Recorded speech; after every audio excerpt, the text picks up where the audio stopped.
Welcome, everybody. So we're starting a new module.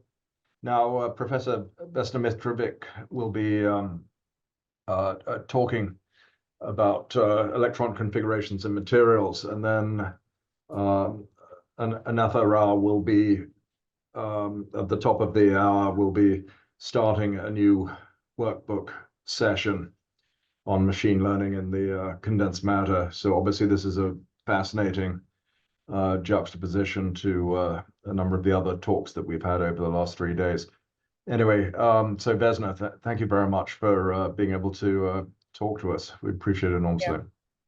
Well, thank you for invite. And then, I actually going to talk about really more of a problem and just how we got to the point of using machine learning and give you basically, why this was useful. Just on a side note, I've never had a paper, kind of accepted as is, not the single, and that was basically Anatha's work, and Stephen, our postdoc, Carr, who actually wrote the right physics too. So I really thank them for that. Such a great job. And then, as I said, he will continue to actually go into details about machine learning, but I'll just give you an overview why we needed it and what is a useful thing that we found out. So for us, the problem is, you've been listening a lot about big data issues in, I guess, high energy physics and astronomy, and you have these huge data sets.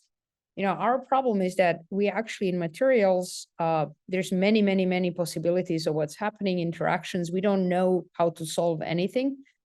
And each experimental probe that we can do, kind of as you see illustrated here, it just gives you a little glance into kind of what might be happening. And then, we develop all these different theories, but nothing can really give you the full picture, okay? And so the problem is different. We don't have a lot of data. We don't even know how to calculate, or every data is incomplete. Every set is incomplete. And it really has to do with the fundamental kind of properties of, quantum mechanics that, electrons interacting is a quantum mechanical system. And even if you have just one particle, is complicated.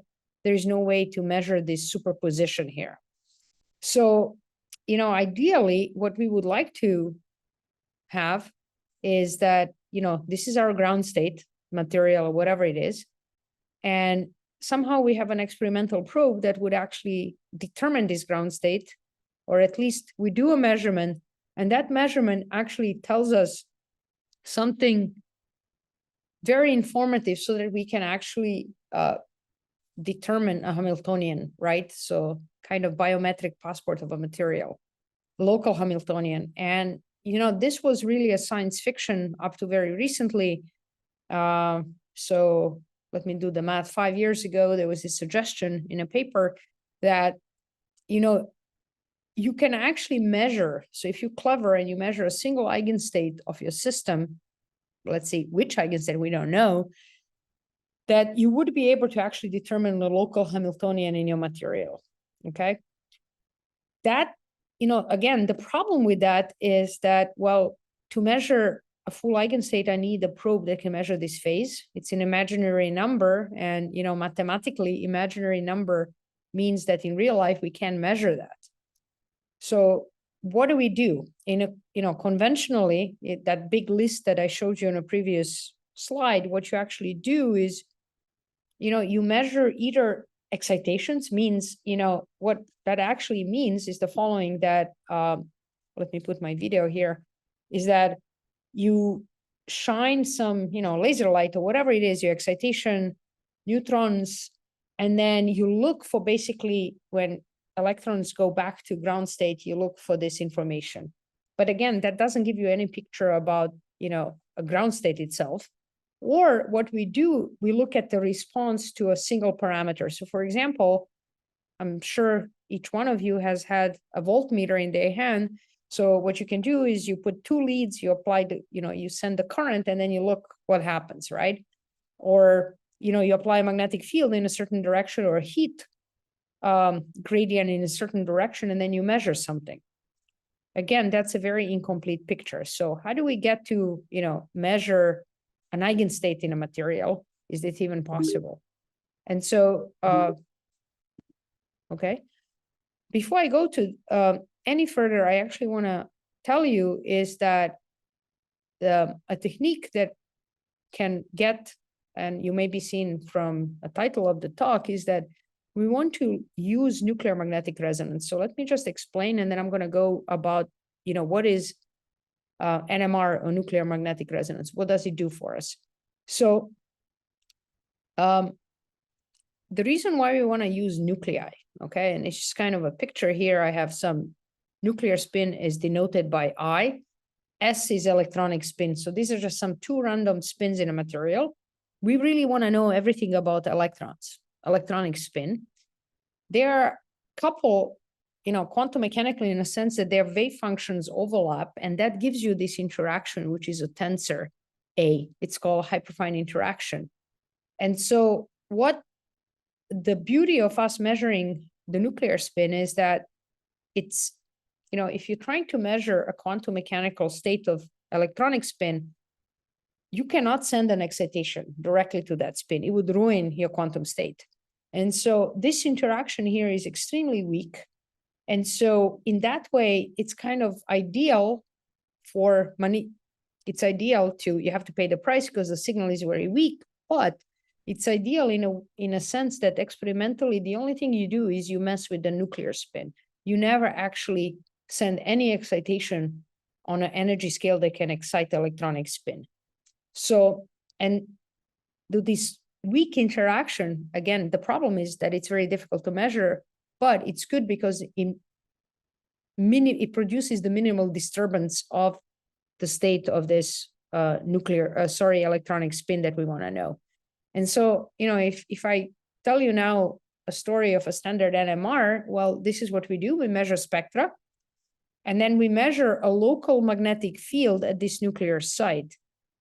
And if, I write these equations, what actually this local magnetic field that we measure, well, that is, the interaction, what creates this local field, in addition to what we apply in a laboratory, is basically these electronic magnetic moment, mu, which is actually coupled via this hyperfine tensor over all these. So, you have to sum up over all the nearest neighbors, and then you have to project this spin, quantum spin number, you have to project it along the direction of the applied field.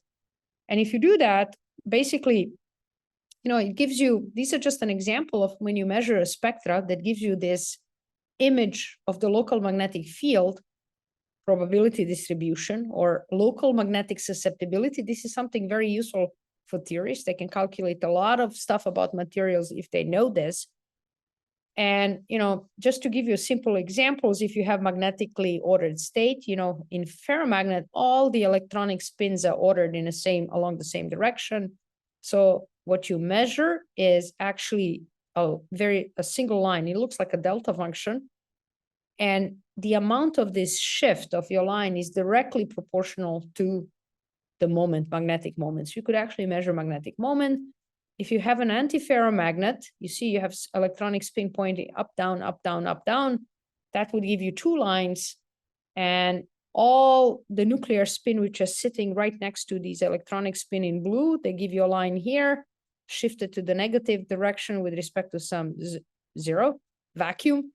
And then you have on the right side, you have this red spectra that it's shifted again by the same amount, but in the opposite direction, in a positive direction.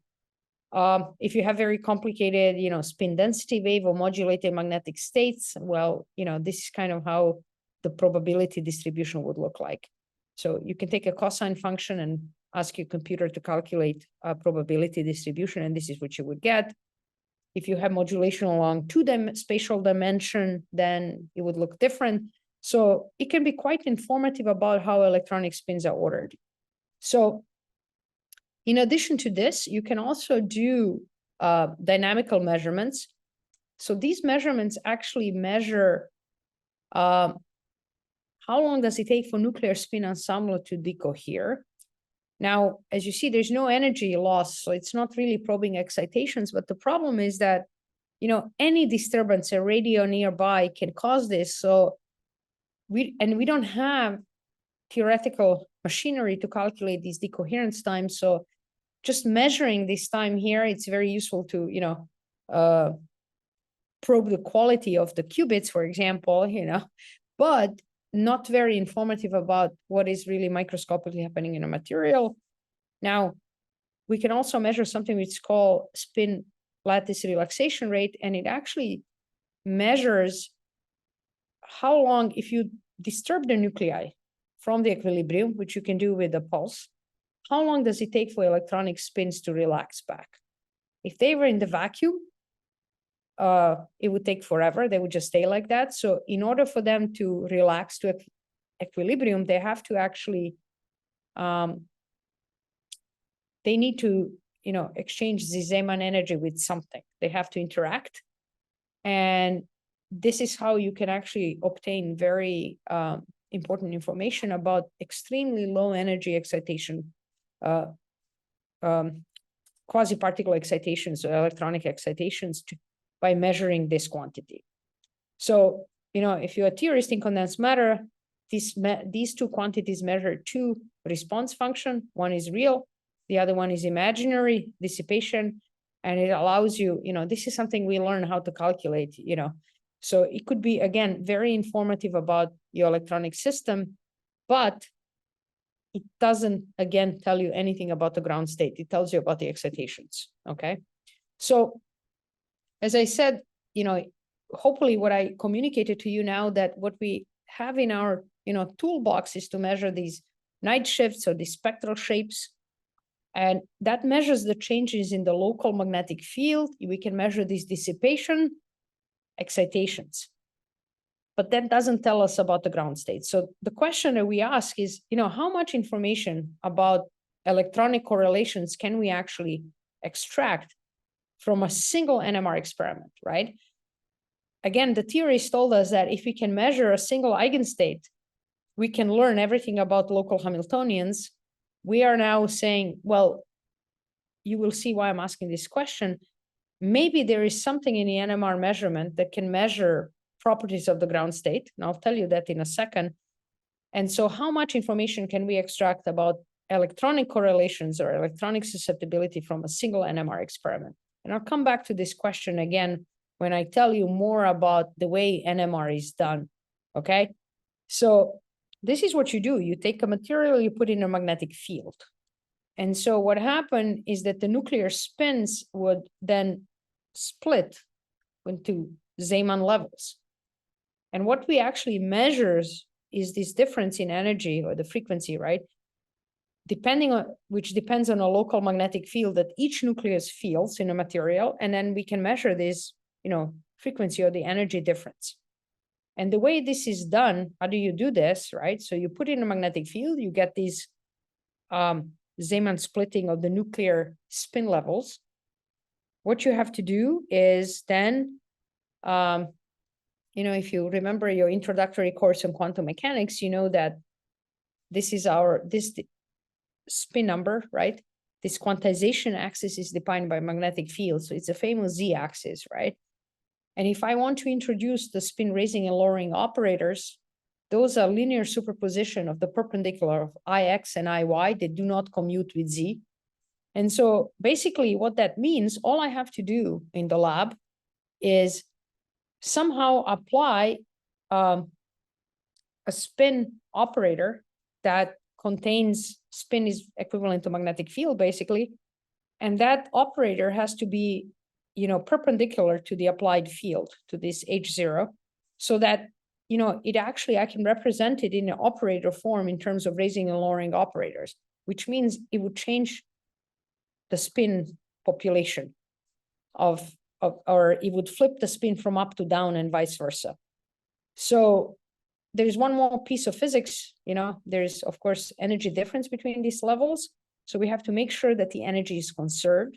So basically what I have to do is apply AC field that oscillates at the frequency that corresponds to the Zeeman splitting. And then that would induce, you know, population in balance, okay?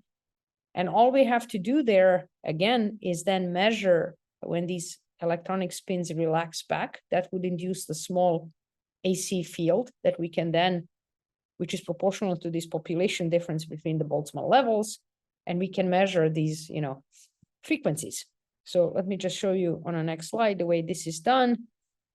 Again, you send this AC field that is resonating, and when your nuclei go relax back to the Boltzmann, to the population, to the equilibrium, this is basically, imagine this is equivalent to having a little magnets now going from up to down, or vice versa, down to up, okay, to the equilibrium position. And when you have a little magnets that actually, are relaxing or changing along the axis of your solenoid, you will actually, this is equivalent to basically magnetic field, or the projection of them varying along the axis of your solenoid, which then again would induce the electrical signal, AC signal. And this is actually what we measure. It's very tiny. This is an example of what actually happens. The signal oscillates, you're not exactly on resonance, there's some spread. This is why you have this beat. And this is a famous free induction decay. So you send a pulse, you excite the system, and then you just wait. And what you measure is this signal, free induction decay. And when you Fourier transform that, you basically get this beautiful delta function at the frequency that corresponds to Zeeman, or to, this local magnetic field. Okay. So if I'm a theorist, this is how I would write this, is that again, my signal is the trace, okay, of the nuclear spin projected along the axis of my solenoid. And because we're dealing with an ensemble of nuclear spins, not a single one that you measure, what ensemble that we have in a system, this, we have to use the density matrix language for that, okay? And you can see again here, I can, there's the raising and lowering operators here too. And this is just, again, a representation of, you can calculate all of this. These are some references for way of the tools that, you can use to actually calculate these signals. This picture here is, the real data. This here is just a simulation of what should happen. So important thing theoretically to remember here, I kind of told you how we do this in the lab, but theoretically, basically, I kept saying about, we send the RF pulse. We apply this oscillating field, which is perpendicular to the applied, it's AC field, and it has to be perpendicular to the applied magnetic field, this 10 Tesla field, huge field that we apply. So the pulses, we can represent it as rotation matrices, okay? So, and they act on a spin density matrix of the nuclear ensemble. So something like this here, this formula. And then, after you apply this pulse, your system, your nuclear spin ensemble evolves. And again, if you remember your basic quantum mechanics class, this is the equation of motion or time evolution, an equation that that actually represents a time evolution of the density matrix or spin ensemble, and it's given by this. And so if you open any textbook, as I said, this is the main equation. And this Hamiltonian here in the material actually is, so density matrix describe the nuclear spin ensemble, and then this Hamiltonian here is actually hyperfine Hamiltonian. Because, the applied Hamiltonian, just the Zeeman, that's a boring part. It's static, and we know how that acts on our system. What we don't know is this hyperfine. And so the way we can view this is that, hey, look, we have electrons here, and there's this really hyperfine mediated, very weak interaction between our probe, which is a nuclear spin, and electrons. And, nuclear spins are sitting all over the material. They're in a very strategically positioned spaces. They determine, if any of you remembers any solid state physics, but they basically determine your Brillouin zone, right? And everything else repeats afterwards. And so the way we describe electrons in, condensed matter is basically saying, hey, look, because my probe is it's a nuclear spin ensemble. Usually I have a nuclear spin, say, it can affect the electrons. But then these electrons, as they move or whatever they're doing, it's a Fermi sea, they have a back action of our nuclei. And the way we do this, this is what we represent in condensed matter by susceptibility. Susceptibility at two different points in space. And susceptibility is written as the expectation value of electronic spin at the position R1 with multiplied by electronic at a different spatial position, right? So there's kind of this feedback can be described this way. And this is expectation value of this product of the two spins in two different spatial positions. Now, this interaction can be hyperfine. There is a Zeeman term. And also the nuclear spin, depending on their number, can interact with orbital motion of electrons. And I'm not going to go into details of that, but you can get a lot of information about it if you go into details. And so let me now say kind of, I wrote that, our our pulses are rotational matrices. And so this is what this actually does in your lab. And, this is how we look into this time evolution. So if you see here, we have two pulses. So FID is too simple. So we want to look at the spin echo. And let me show you why we want to do that. So first, the spin echo, if I can run my simulation here. So we apply a 90-degree pulse. So 90, as you see, ideally, it actually flips all your spins into a plane perpendicular to your Z direction, right? And so, this is where you have your IX and IY spins. Everything is a superposition, right? And then we let the system evolve.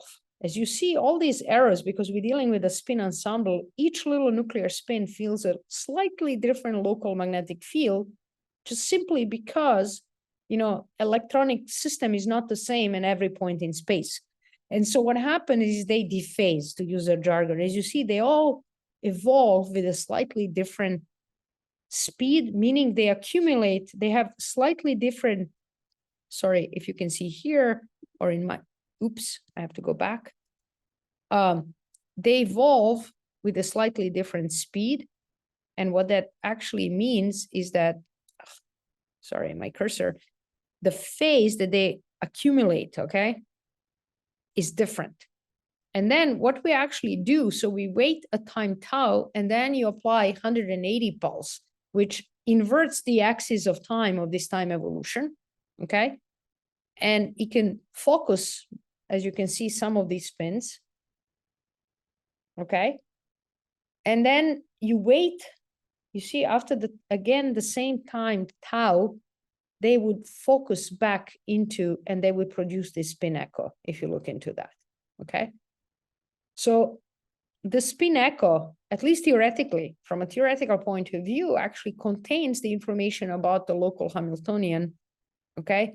Because this phase, different phase during the evolution that we control is encoded in there.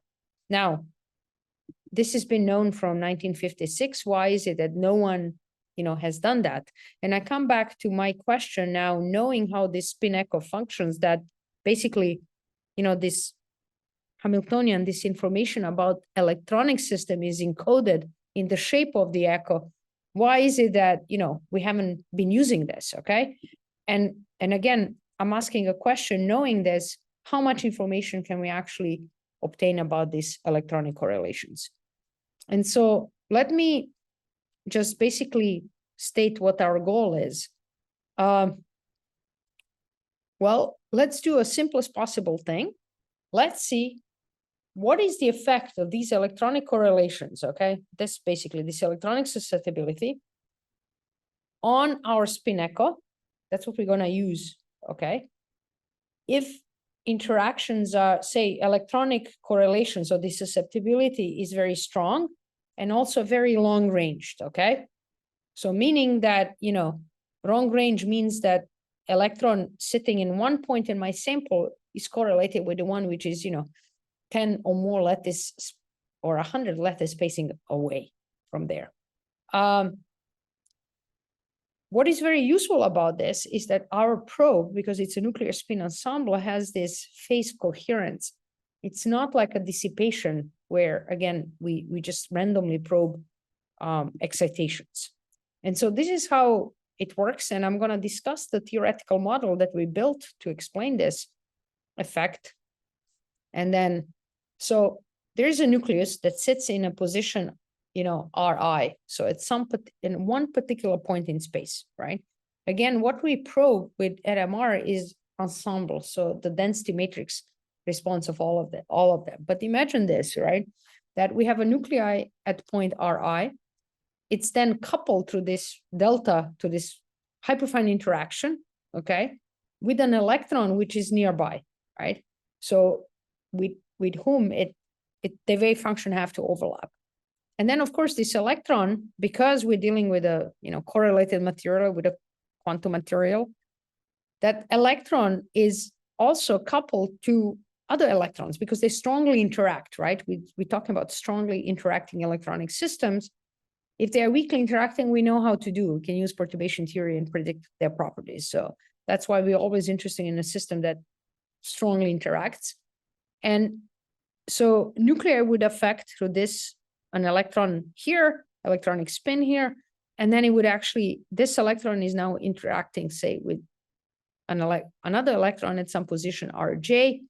That electron then interacts with the nuclear at this position Rj. So this is something that, at least in condensed matter physics, when we talk about electrons, idea is similar to what we call, indirect coupling or RKKY interaction. So the two nuclei are now interacting, not just like dot product of two spins, but they indirectly interacting via electronic system. And this is how you write this interaction Hamiltonian. There is, of course, twice this delta, this coupling term shows up twice. And we have a spin operator here of spin I, and then the susceptibility. This is this term that mediates the interaction, indirect interaction, and then again, the nuclear spin of this at the position Rj.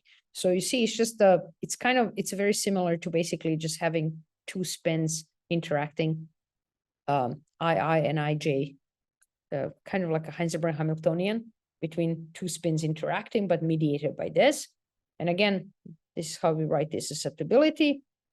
And, to the simplest approximation, what we can actually use now, not to be buried into details, is we use, often this mean field approximation. So what we actually approximate that, on average, these interactions are long range, and on average, what we have is we can define this average magnetization. So throughout the sample, basically every nucleus on average feels the same magnetization. And the way we represent this magnetization is by, again, writing this kernel.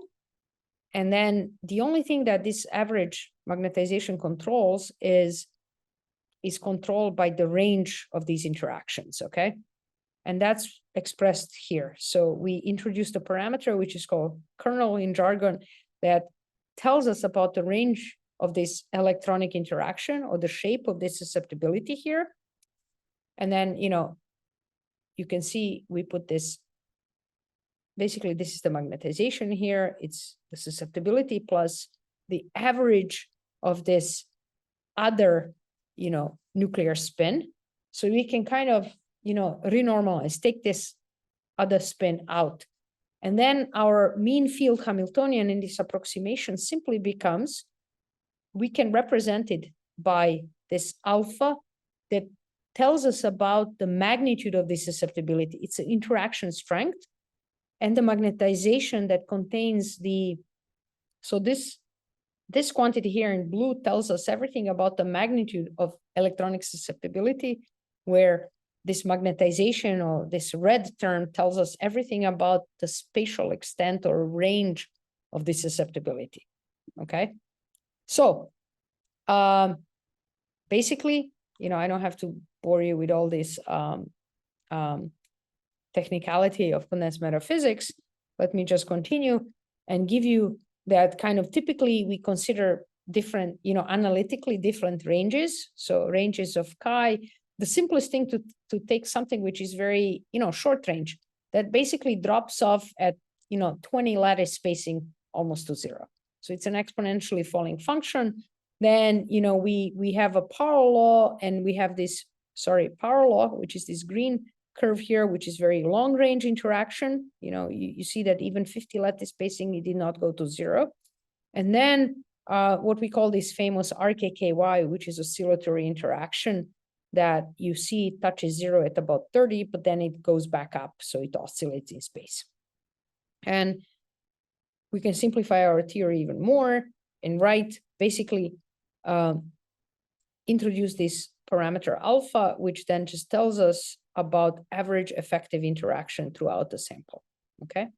So once you have this Hamiltonian, I want to kind of remind you that what this Hamiltonian actually controls is the time evolution, okay, during that spin echo. So we use the pulses, remember, to kind of control, the pulse actually controls when is it that I want to, I want to let my system freely evolve, accumulate the phase, and then I want to decide with another pulse when I want to invert the axis of time in this evolution equation. And, again, all this Hamiltonian here is what we use to kind of mimic, to kind of tell us, what is happening to electrons. So hopefully, this is the equation that governs the time evolution. And again, we can kind of control the relative phase by bar pulses. We know how to do that. So all the information about the electronic system here is contained in this Hamiltonian. And so the question is, this is what the Hamiltonian is given by. It's determined by, sorry, I have my, it's determined, we have a magnitude and a spatial extent of our susceptibility. And so hopefully we can actually use the echo shape, right? And that's my, okay, here it is, right? I'm going back to my slide that I showed you previously, right? Did you realize that this is what governs the evolution here, that equation, but then this is a boring part. It's just applied magnetic field, but this is an interesting part and allows us to hopefully the echo shape is going to depend on the spatial extent and the also magnitude of this interaction here. So how do we do this? Well, this is a sketch of our nuclear spin ensemble and just a very simplified sketch of two nuclear spins kind of interacting through this effective interaction strength that we call alpha now, okay? And then, so we need to simulate, right? Remember that our signal is the trace of this density matrix of the nuclear spins projected along the applied field. So this is actually quite a complicated simulation that took several years and a lot of parallel processing. So we actually simulate nuclear spin ensemble. To model this, we model nuclear spin ensemble as an open quantum system and use this Liouville space Vliblin paradigm, okay, for open quantum systems. So to account for the phasing due to these interactions. And actually the code and a paper can be found here. As I said, it's open source on a GitHub, but it's very complicated to run these simulations and it takes a lot of time because of the interactions and a huge size of our sample space. So it's full quantum mechanical time evolution kind of simulation. And so what that tells us, so what we're simulating, remember, is a spin echo, okay, shape. And just to show you, in the interest of time, I'll try to kind of speed up because, later in the workshop, you'll see why this is useful. But this is you know, this is really, this simulation is generating our data set, right? So we don't just go and measure, because this is, you know, usually when you go to a lab and you measure things like this, you know, you say, you are applying a pulse that it's not perfect 90. So we then go and we tune it down. Actually, if you look here, these are the pulse strengths, okay? So we need 90 and 180. So this is, you know, perfect 90. What one should see is just a beautiful, you know, this is a time domain, this is a Fourier transform. You should see a beautiful Gaussian shape, just like here. When there are no interactions and when you're applying a perfect 90-degree pulse, you see your echo is just perfect Gaussian. It's something symmetric, okay? Because you were able to invert the axis of time and refocus your entire nuclear spin ensemble. If you pay attention here, okay, I hope you can see my cursor, is that what happens is you turn in these interactions with electrons because they are complicated, you know, you see that your echo starts to look weird, okay? There are beats, okay? And in the experiment, actually, again, when we see this, we kind of say, oh, you know, we're doing something wrong, and because we never actually had the numerical methods to be able to calculate this stuff. And there is a lot of information in this thing. And now, if I just let's see what happens when you can see that if your interaction becomes more than, say, 1.2, that's kind of a threshold where you start seeing these weird effects when your echo kind of splits a little bit, right? It's not a perfect Gaussian. And so now we can actually also ask a question, well, what if the pulse is not perfect 90? What would happen for that kind of interaction? So meaning I do not invert, you know, I don't perfectly invert my time evolution of my ensemble, of my nuclear spin ensemble.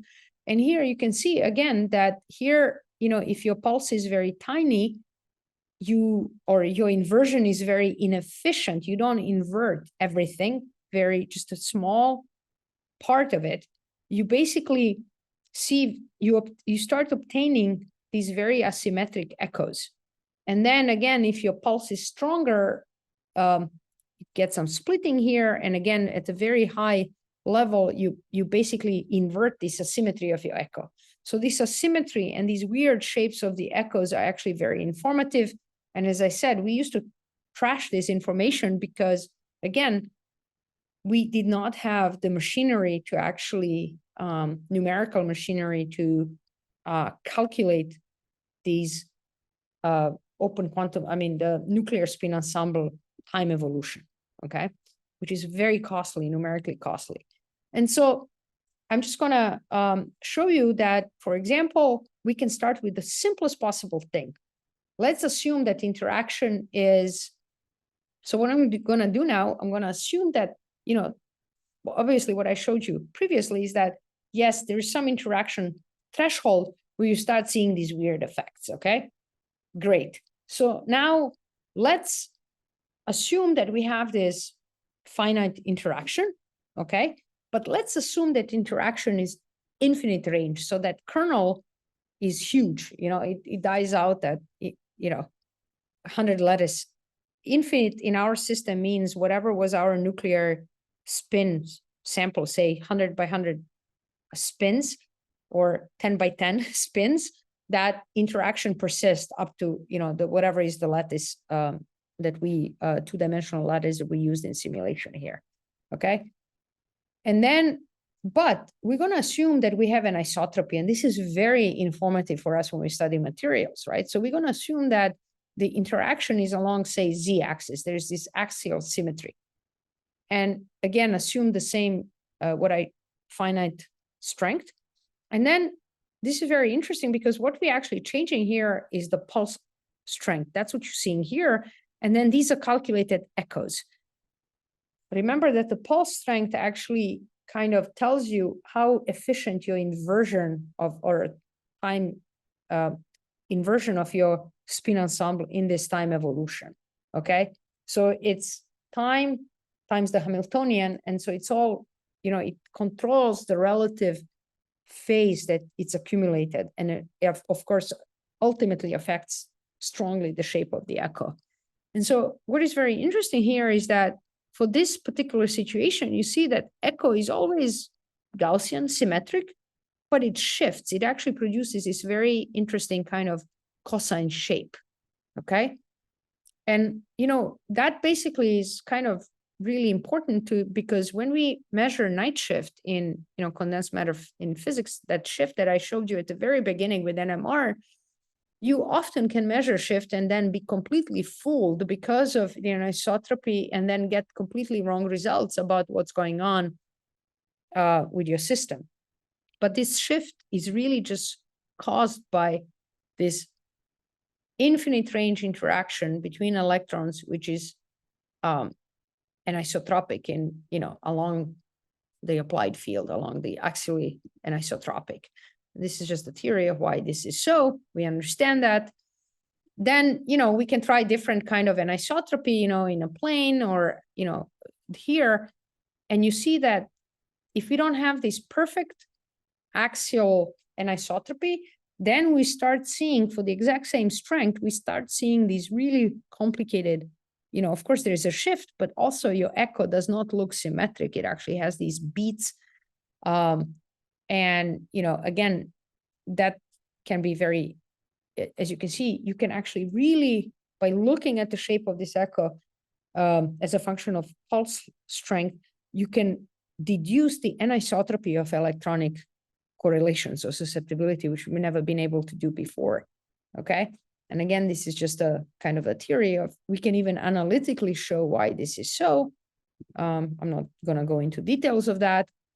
And now we can also assume infinite range interaction, okay? But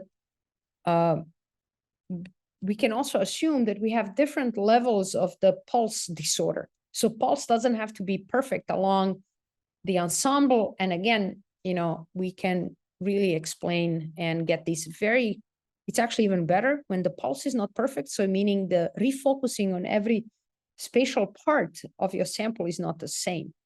And then you can get, again, these very complicated echo shapes.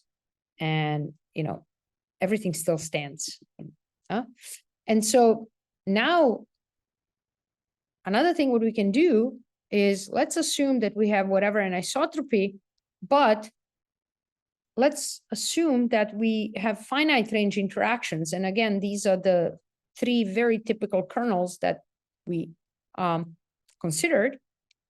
And again, you can see here, for example, these are, so different colors are different spatial extent of these interactions. And here what we're showing is the time, in a time domain, the echo. We didn't want to perform Fourier transform, it would be very complicated here. And then you can see that depending on the strength of interaction, okay, alpha is given right here. The stronger the interaction, the more complex response you get. So there's no simple echo at all, even at the smallest. And then the response really depends. And you see here, for example, you can see that at 1.8 and 2.2, that the longer the range of your interaction, the really more bizarre this response gets, the more complex, okay, it gets. And so in a nutshell, to summarize what we were able to do, right, we built these simulations or this of dynamics of nuclear spin ensemble. And what that allows us to do is we could, if the interactions are strong relative to, you know, Zeeman spreading or Zeeman noise, we can actually figure out, you know, we get these very, very characteristic shapes of the echo and the shift, okay, providing that the interactions are long range, okay? So that brings us, right? The only thing we kind of deduce now, well, you know, depending on the shape of this, we can tell you about the anisotropy of interactions. And we know analytically that interactions have to be long range for us to start seeing these effects. And as if you saw, effects are very, very complicated, right? There's a lot of beats and stuff in it. And so how much really information can we pull out of there? And to go any further, we of course want to, use machine learning. And basically, this is what you're going to hear next about the details of this. And the way we do that, of course, we use the simulation that we built, that details that I talked about it, to build, right, our sample data set. Then, of course, there's experiment that one conducts in NMR experiment, and then this simulated data set is then used to train, right, and compare to experiment, and then extract information. And I will just give you, in the interest of time, and again, Anatol will go into details, but what we found out is that if we use unsupervised learning, basically it showed that low dimensional representation, there is basically, right, a low dimensional representation that classifies the strength and the range of interactions. And that's kind of what we, found out in our analytical models. So we don't really need, machine learning was not that helpful. However, what was extremely helpful is to actually use supervised learning and to generate models. And what we were able to actually do that with supervised learning is to generate models that predicted, now very importantly, not just whether the interaction is, long range or short range, but it actually really was able to predict spatial extent of electronic correlations and the total interaction strength. And this is what I'm assuming, this is what you will be doing actually in continuation of this particular part in 5 minutes. And just to give you an example here of how different the spin echoes were, this is just basically what we have here is a lot of echoes that were spin echo data set, okay?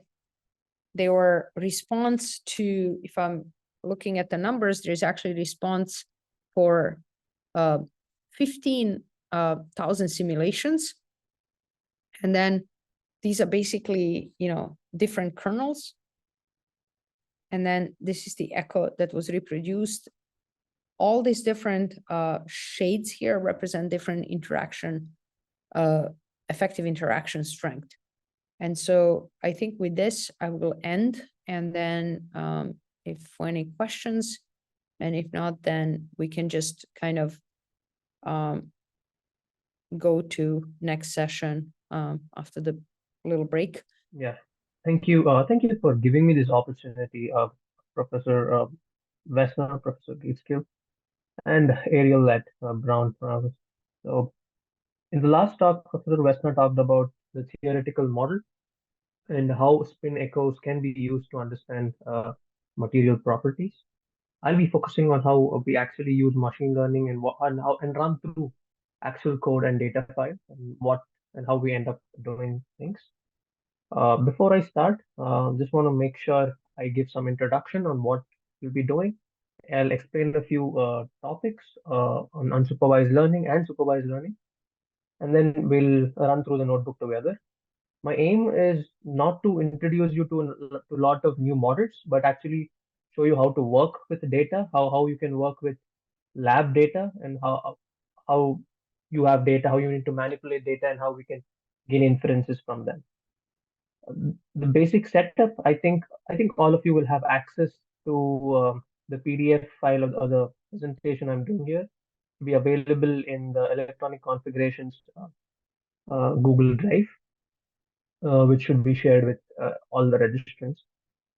And what we are trying to do today is, given the spin echo average magnetization data from an NMR experiment, can we use machine learning models to identify the strength of interactions, to identify the range of interactions between materials? So we have a two-dimensional or a lattice of nuclear spins which are interacting with electrons, and through NMR, we're able to generate these spin echo curves, which on a very crude level look like time series data. And our goal of the ML model is using these time series data, can we determine the strength of interaction or the electronic susceptibility or and the range of interactions. That is, are the spins interact only close in the spins which are close enough interact, or are they long range interactions? So that's the overall goal. Just to give a feel for how the data looks, we'll go through how we load the data and things like that. So just before that, we'll be loading data, and the data has 15,000 time series. The plot here shows all the 15,000 time series and how they look. So each line here corresponds to one time series here, and this is a superposition of all the time series here. So we have a time series over 300 microseconds, and here at 200 microseconds is where we see the spin echo phenomenon occurring, where all the spins are refocused, and you have a peak in average magnetization. This is where we apply the 90 pulse, which again I'll show you in the notebook. And this is where we see the refocusing. And our goal is based on understanding, just by understanding the spin echo time window here, we take an area of interest there. And if we just take an area of interest there, can we understand or predict all the properties of the materials? Each material has an alpha X, alpha Y, alpha Z interaction, a range of interaction, an average correlation length. Can we understand all these properties just by looking at the time series around the spin echo? That's the big picture. And again, these echoes are supposedly very different because they're produced by different kinds of interactions. For example, here in panel C, we have three types of interactions. These are called kernels, and we have Gaussian kernels, power law kernels, and RKKY. And these are basically types of interactions which produce the time series here. But just by looking at the time series, it's very hard to say what type of interaction it is. So through machine learning, what we want to do is looking at these time series, predict what kind of interaction the material has. That's the big picture we're going to address today. And we'll use a host of tools from machine learning, and that's what I will start right now. Just before I start, I just want to make sure everyone has access to the notebook here. This should be within the electronic configurations Google Drive called CFPU NMRML public. That should be your notebook. And within that notebook, you'll see a bunch of instructions on what we'll be looking at today and what are the big objectives. And this was the basic spin echo phenomenon which we've discussed in the last talk as well. So let me know. I mean, this session is going to be a lot of talking to each other, chatting, and just seeing that if you're able to do what I'm trying to show you here. And for that, I just need hands up if you have access to this, if you're able to look at the notebook, right? Any chat, some responses. So if you're able to look at the notebook, if you're able to clone it, what ideally you would be doing is take a copy of the notebook. Since this is my directory, it's the one I own. So you need to make a copy of this notebook, and you should be able to start coding with me. Also, feel free, like if you feel confident enough, you can just go through the notebook yourself and be able to do most of the exercises. I've mentioned most of the details here. In the interest of time, I might just skip them, but since we have time, I can go a little slower. Yeah. Our main objectives are to understand the spin echo phenomenon in NMR and see how the data from simulation looks like, and how can we pre-process data to learn the parameters of the model. And this is our paper from which we have a host of other we do a host of other things which I won't be able to cover in today's tutorial, like a variational autoencoders, things like that, which I've already left links to here. Yeah, since Professor Weston already talked about NMR and what a spin echo is, I leave the text here. You can always come back and read it. And with that, I can start with loading and exploring the dataset. So initially, if everyone has access to this folder called electronic configurations, you can go to that folder and you'll find a dataset file there. what I need you to do is copy the dataset file to your repository or to your local drive. That makes sure you have access to all the data samples or data set we'll be using today. And you need to rename them from copy of something to the file itself. That would mean as soon as you come to this Google Drive folder here, you go to dataset, and these are the datasets we'll be using today. Because I echoes R, other names here. What you need to do is make a copy, and that will be saved in your folder. Now, since I already have access to this, I will not be making a copy, but you can make a copy and it gets saved in your local drive. And after it gets saved, you go to your local drive folder and you rename the files by removing copy of. This is important because later when we run the code files, we need to read the data and we need to give the right name. Right? And we also need to copy this nmr ml.py. This is a script which contains all the information or many small scripts which are useful for running today's session. A bunch of pre-processing steps. And if you're done with that, then you can give me a thumbs up. If you're able to load data, that is what I want everyone to get to. If you're able to load data, and then we can move forward. I'll just start with my notebook.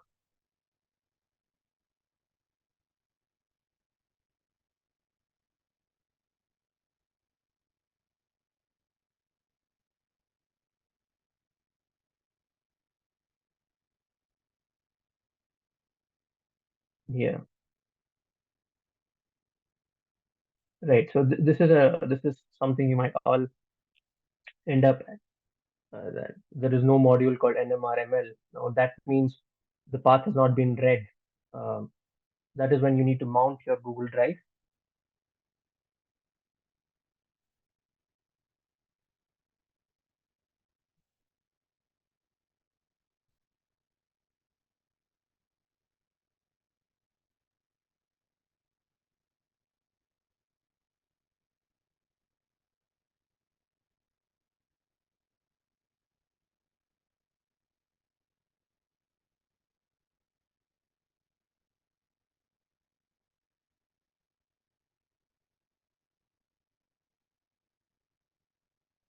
Uh,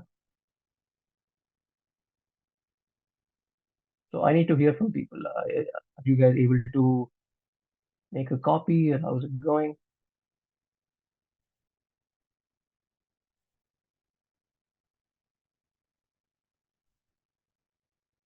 And even if you are able to make a copy, because I need to load the files, you'll be able to see how each of the code cells looks like.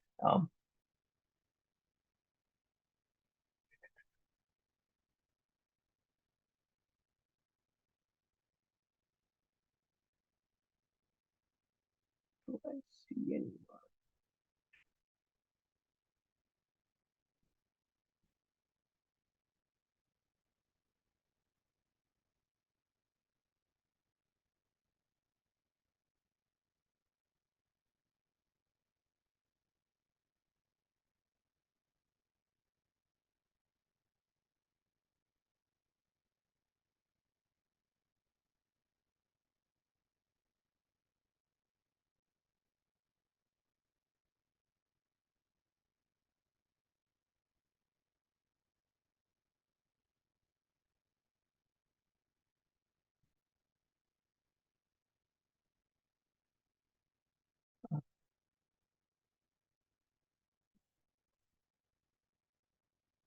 In any case, let me know, guys, if any issues, or did you copy the file to your local directory?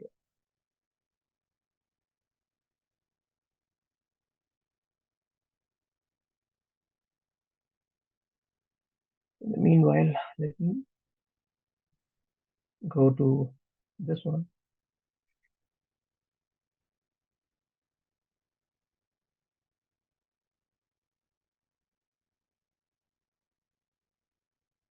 Yeah.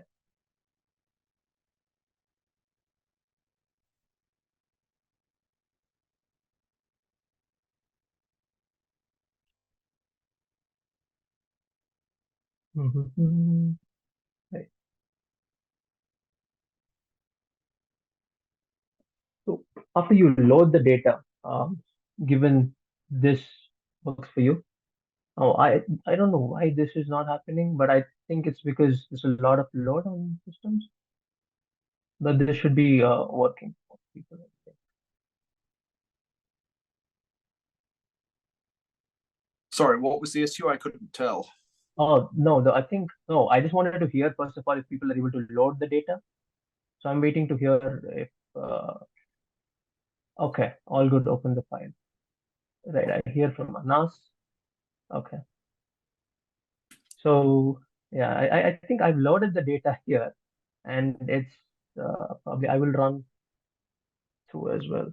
I will create a copy of this and yeah.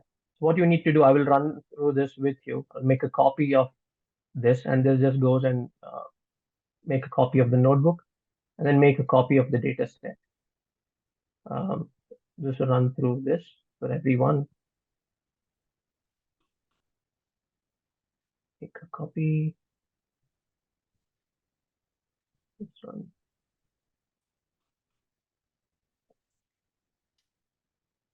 Yeah, having done that, make a copy. Okay. Now you go to my drive and you'll find all these copies, right? Or I also have the original files named here. What you need to do is after we have made the copy, you can run this locally or on our Google Drive folder.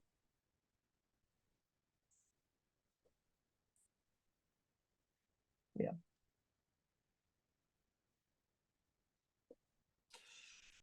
Another, given Yeah. that your code has the option to just simply use the shared drive to load directly from that, but that was commented out. Is that the wrong way to do it then, or is? So I think it does work for my account, but I don't know if it is working for everyone. That is what I'm. Okay. Yes, you might want to. Yes, because okay, I know I'm not a good test because I probably have the same permissions you do, but I commented. I ran the. Yeah, I think it's working now. Yeah, The it is data working. directory one, and that worked without having to copy anything. I just changed the full data load to to the data directory path that includes the AI Winter School shared drive, and that seemed to work fine. I'd be interested to know if other people got that to work okay. Right. Yeah, that's so yeah. So I just tried it as a third person from a different account, and it does work. So what you need, if you just make a copy of the data set and rename the files, you should be able to load the data set. And if you're able to run this cell which says we're just loading the data sets into a NumPy array, that means you're all good. You're able to load the data set. Yeah. And if someone has access to the root directory, which is AI Winter School / Electron configuration, then even that should work because I'm adding that to the system path as well. So given the data set, you can print the data set or just look at the shape. So this is, so what I've done here is basically copied all the data files to my root directory. And since the Google Colab notebook has access to the root directory, we load the data set. And we use this NMR module, which we've written, and we use that as NMR dataset and use that to load the data sample. So we just type full data as NMR dataset to the file path, where file path is the root directory of on Google Drive. And then we load the data with full data.load data. Now this is just ignoring the last vector, last column in the data, which is required because our data is kind of raw. If you're able to do that, it tells you that you're loading the data in 15 seconds and things like that. And now the data is basically a NumPy array, or it's a matrix with 15,000 rows and 1,800 columns, where each 1,800, each column denotes a timestamp and basically all the time series here. And we can actually plot the data set to see how it looks. Yeah. So what I've done here is I've plotted 2 rows in the data set, and these are the echo time series or spin echo simulations. which are from two different materials, two different material properties. One of them a different interaction strengths, different range of interactions. And when one runs a spin echo simulation here, you see experiment 1 and experiment 2, you see different average magnetizations of the entire material. And what we're interested in is, as near the pi pulse, the behavior of these two materials is quite different. We want to know, given a time window around this point, can we learn more about the material? Can we infer the properties of the material? So you can play around with the data set here, the raw data sets, which is basically the matrix here. You can try changing how and look at how do different curves looks like. So for example, instead of 150, if I have 1500, you can just plot it out and see, this looks quite different.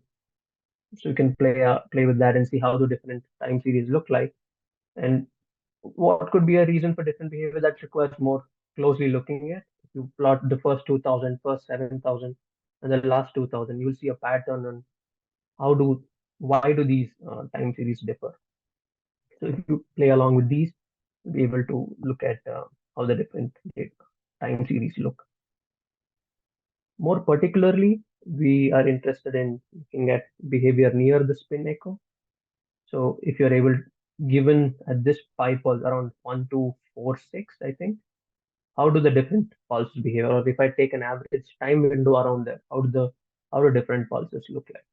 So I'm taking a time window of around 200 time steps before and after the pulse, and this just tells me how does the time series look like.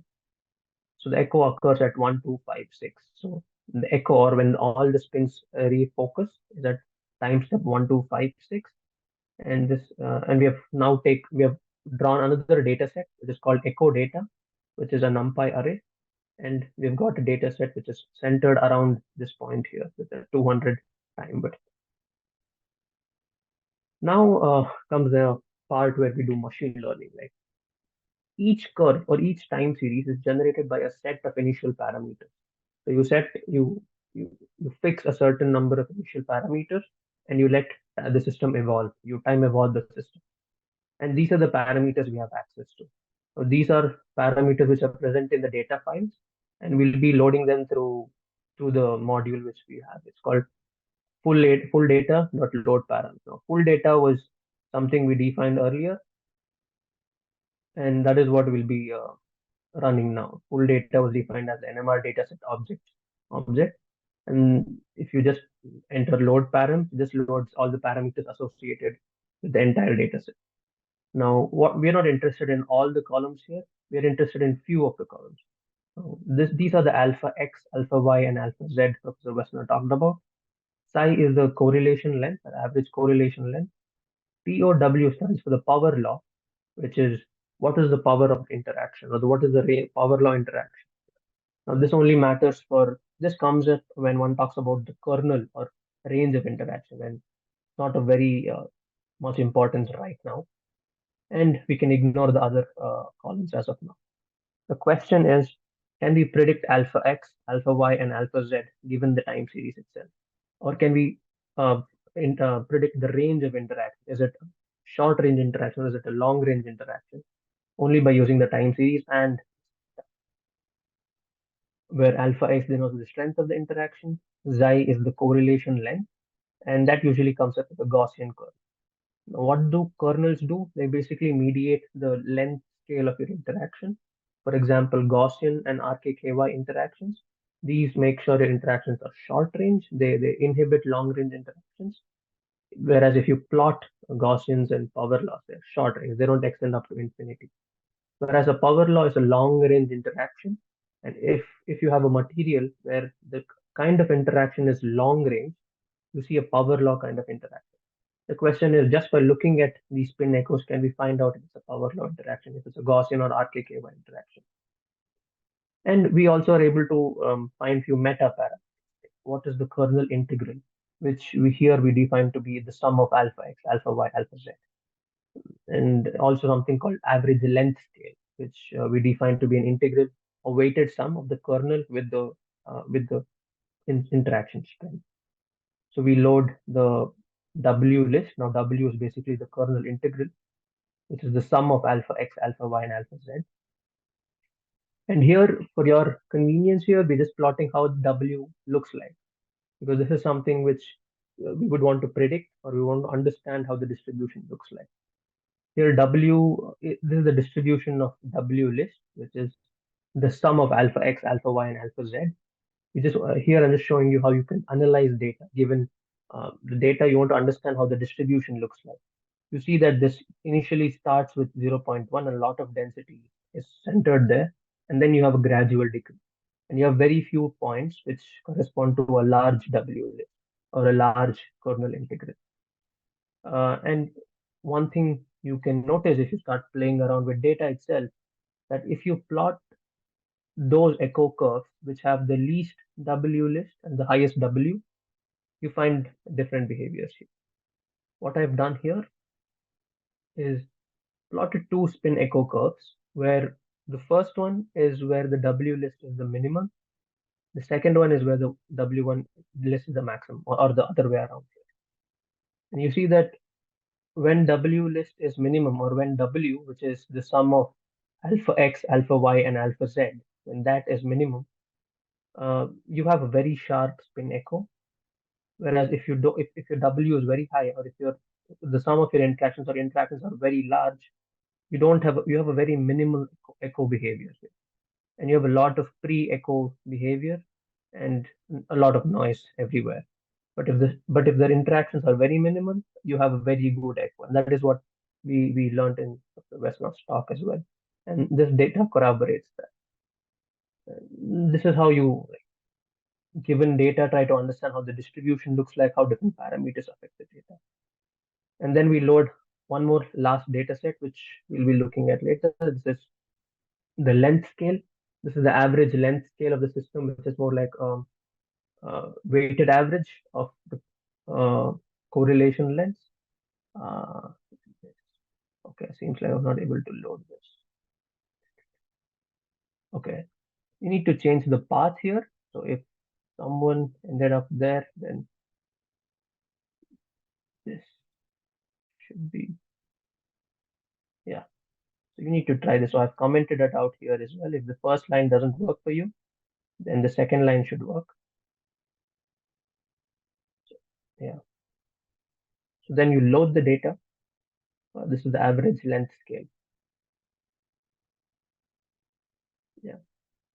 Now I just create labels for each curve. So what I want to say is we have 15,000 time series, and the first 5,000 belong to the Gaussian kind. The next 5,000 belong to the power law kind, and the last 5,000 belong to the RKKY kind.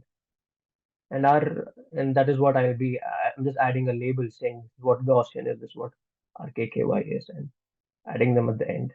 And this is just bookkeeping. Very, yeah, this is just plotting how one of the curves looks like. So we have all sorts of echo time series, and our goal is predicting values and trying to understand how the behavior looks like. And the first thing we'll look at, before I move ahead, is there anyone who's stuck at something? You need my help? Any questions? I'll wait for a minute or two.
Yeah, before I start unsupervised learning, just want to go through some theory. I don't know how much everyone is aware of these techniques.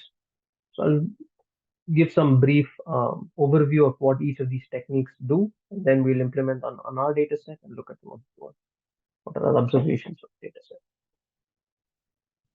I'll give you guys a couple of minutes, and we'll start after that.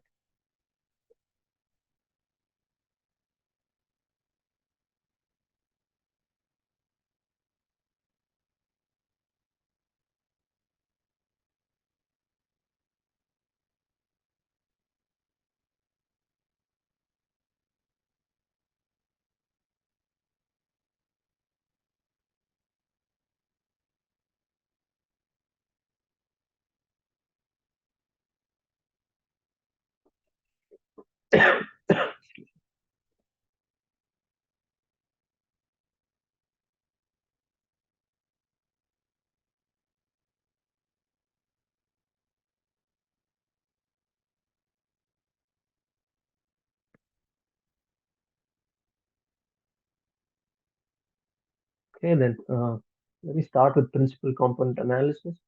Now, our goal here is, given this high dimensional data set, when I say dimension, what we're talking about is um, the large number of parameters associated or large number of variables associated with each time series.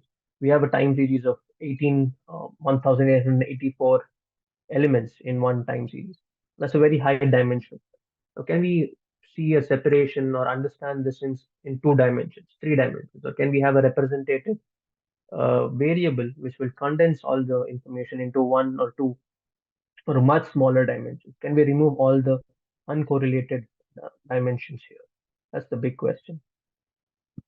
And that is where unsupervised learning comes here. So we look at two techniques of trying to reduce the dimension of our data set and trying to find patterns in it. Or do we have clusters? We observed before that you can have two stark echo behaviors, a pure echo and a very noisy echo with very inhibited echo of magnetization at the echo pulse. Can we see those two behaviors in a very low dimensional setting instead of 1800 odd something? That's the motivation. And there are a bunch of unsupervised learning techniques one could implement. We do something called variation autoencoders in a paper of ours. But today I'll be covering principal component and k-means clustering, which I think are more amenable to explaining here. And in PCA, what we do is, given a high dimensional data, what we want to do is find the principal component along which there is least variance. We want to minimize those components where variance is least.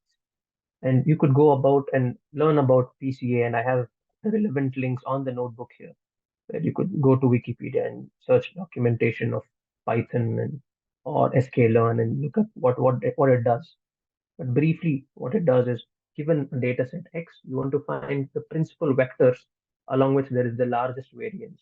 Or after you look at a very large data distribution, you want to look at those vectors or those axes of the data where there's very large variation and you want to capture those.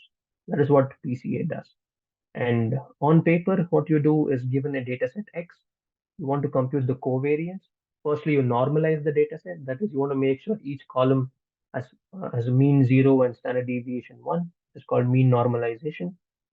We do that. Then we compute the covariance matrix as X transpose X. And then the eigenvectors of these covariance matrix gives you the principal components, the eigenvalues, the principal values. And the theory says that principal values give you the largest variance directions, or the ratio in which the largest variation occurs. That is what we'll be doing here. So first, we use NumPy from NumPy and sklearn for PCA. We'll load the two modules and we'll first rescale our data set.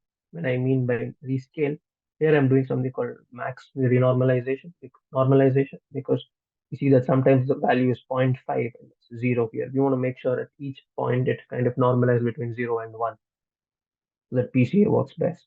And running PCA is quite straightforward with the packages we have here.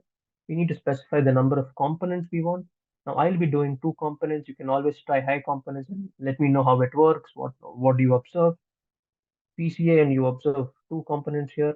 I'll be putting 2 components, and what I'm doing here is initiate a PCA process with 2 components or 2 dimensions, and then transform my 1800 dimension time series into 2 dimensions. Can I get the 2 most important components of my data set? Yeah, this is a basic description of how it looks like. I have a very high dimensional data. What I want to do is center the points, find the covariance matrix, find the eigenvectors, and project the data along the most dominant eigenvector. Here I'm taking the first 2 eigenvectors and see how the data is distributed. Now, initially, the data might look like this, but after you reduce the dimension, you see that some are positive, some are negative, and you can find patterns. And yeah, there are some exercises here as well. Like if you, what do you observe when you have 3 components? How does the output look like? That's what I'll be running here. So I just run the cell here. Now what I want to do is visualize the output of a PCA. I have a high dimensional 1800 time series data, and I want to take the principal components of this data and see how each data point or each vector looks along these principal axes. And we see a pattern here already. Here we have W, which is the sum of alpha x, alpha y, and alpha z. L is the length scale, and K is the kernel. Now, K is a categorical variable. In technical terms, it's only 1, 2, or 3. So we're not very interested in this right now. And we're more interested in W and L. And this is principal component 1, principal component 2. What we see here, and the color here is based on the corresponding label. So I have each echo time series, which is 1800 vectors, dimensional vector. We condense it into 2 dimensions, which is PCA1 and PCA2. Remove a lot of redundant features, and just plot all of them on principal component 1 and principal component 2. Then we want to see if we color each of them by the weight or the kernel integral W, how does it look like? So we see that we have a gradient of W here. Similarly, L seems to be more uniformly scattered, but there's a gradient of W. I think lower values of W come here and higher values of W come there. And we've not even looked at the other things, like what is the strength and things like that. This is by looking at W, we're able to see how the distribution of data is. This is PCA. The goal here is not to see how well W is doing, but see that unsupervised learning can give you a lot of insight without looking at anything else. Just find patterns in data and see, oh, there seems to be 2 centers here with 2 different behaviors, and that is what you're directly able to see. And now I'll introduce you to one more technique, which is called K-means clustering. I'm not sure how much of a background you have in machine learning or K-means clustering here. K-means is another technique to find clusters in data without looking at what the corresponding labels are. This is a very short description on what we are doing here. We have n data samples and we want to partition it to n clusters. For example, we have a large social network and we want to classify what each of the user, which category each user belongs to. And this algorithm is useful in that. Here I have a demonstration of the algorithm. Say you have a data set with n observations and you assume that they could be classified into 3 clusters. So we randomly start with 3 clusters, 4 clusters, and then we compute the average or the centroid of each cluster, the distance between each cluster. One usually uses the Euclidean distance, which is the norm or square norm between 2 points, that is x1 minus x2 whole squared. Given the Euclidean distance, you want to find the centroid of multiple objects. As you find the centroid, you want to move the labels of each observation here. You see clay clusters are you initially start with 3 clusters. You then find the centroid of each set of objects, and then you divide them and you relabel them. And finally, it converges to a set of clusters here. So initially we start with 3. And after the algorithm, we're able to classify each observation into one of the 3 clusters. And you can repeat this with 4 clusters and see what are the 4 clusters. You can repeat this with 5 and see what are the 5 clusters. How can I classify my data into 5 clusters? And usually the number of clusters comes up with domain knowledge. You get to choose the initial clusters, and the algorithm just gives you what are the 5 clusters, or which data point corresponds to which cluster. Yes, and that is what we want to do with our spin echo dataset as well. Given the dataset of all these 15,000 curves, we want to know what are the ideal number of clusters in our dataset. It could be 4, it could be 10, it could be 2, right? So what we want to do is we want to run the k-means clustering algorithm over all the number of clusters. We start with could be 1, 2, 3, 4. We want to see what is the right number of clusters. And this is a method which is more empirical. It's called a scree plot in k-means clustering analysis, where you look at what is the sum of square distances between all the objects combined. More particularly, if you have a setting like this, where each point has a coordinate x1 and x2, and there's a distance between each of these points, x1 minus x2 whole squared.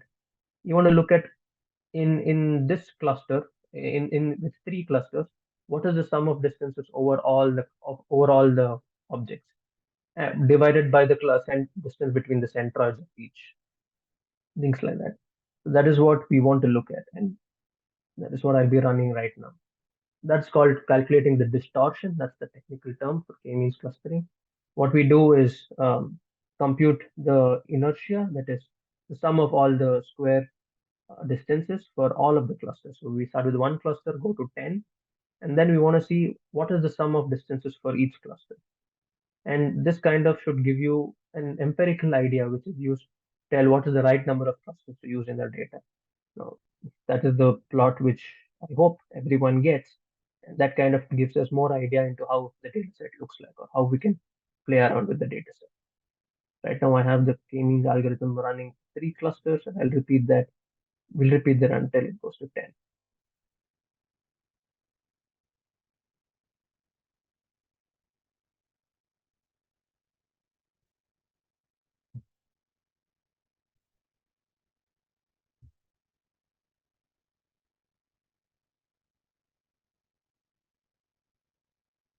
Meanwhile, if you come up with something, you have any questions, please let me know.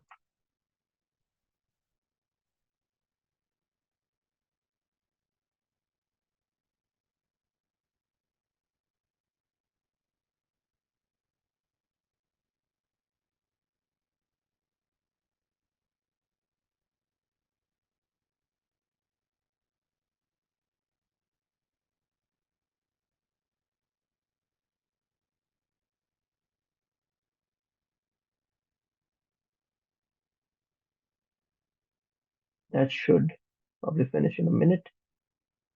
And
as we increase the number of clusters, it tends to take a longer time to compute the inertia of the object.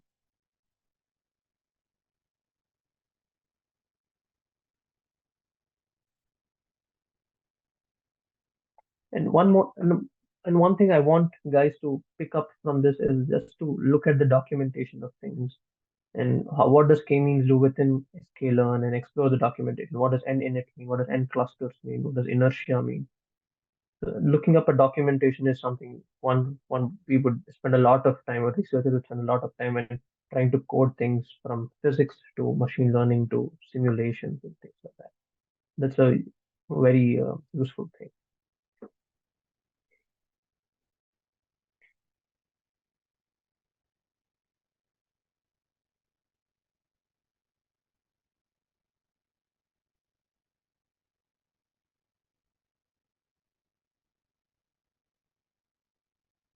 I think one last run.